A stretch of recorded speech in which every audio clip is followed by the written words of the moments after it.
తెలంగాణ విద్యుత్ సంస్థల్లో ఆంధ్రప్రదేశ్కు చెందిన ఉద్యోగుల తొలగింపులను నిరసిస్తూ విద్యుత్ ఉద్యోగుల దీక్ష కొనసాగుతోంది.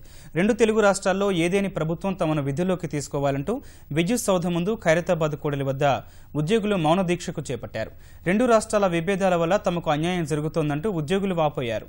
తెలంగాణ, ఏపీ విద్యుత్ సంస్థల యాజమాన్యాలు, ప్రభుత్వాలు పరస్పరం చర్చించుకొని తమకు న్యాయం చేయాలని కోరారు.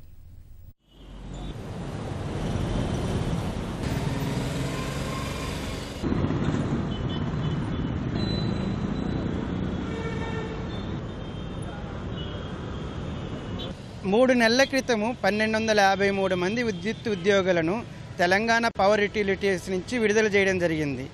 మేము అందరినీ రిక్వెస్ట్ చేస్తున్నాము, మేమేమీ పాపం చేయలేదు. రాష్ట్ర విభజన సందర్భంగా తెలంగాణ స్టేట్ నుంచి విడుదల చేసిన తర్వాత తెలంగాణ రాష్ట్రాన్ని రిక్వెస్ట్ చేస్తున్నాము, ఆంధ్ర రాష్ట్రాన్ని రిక్వెస్ట్ చేస్తున్నాము. ఇద్దరు కలిసి మాట్లాడి ఒక సొల్యూషన్ జస్టిస్ చేయాలని మేము కోరుకుంటున్నాము. 1250 మంది కుటుంబాలని రోడ్ల మీద దోశారు. ఆ తర్వాత అటు ఏపీ వైపు తీసుకోవడం లేదు. సెంట్రల్ గవర్నమెంట్ ఇన్వాల్వ్ అయ్యి ప్రతి ఒక్కరికి న్యాయం చేయాలని మేము కోరుకుంటున్నాం.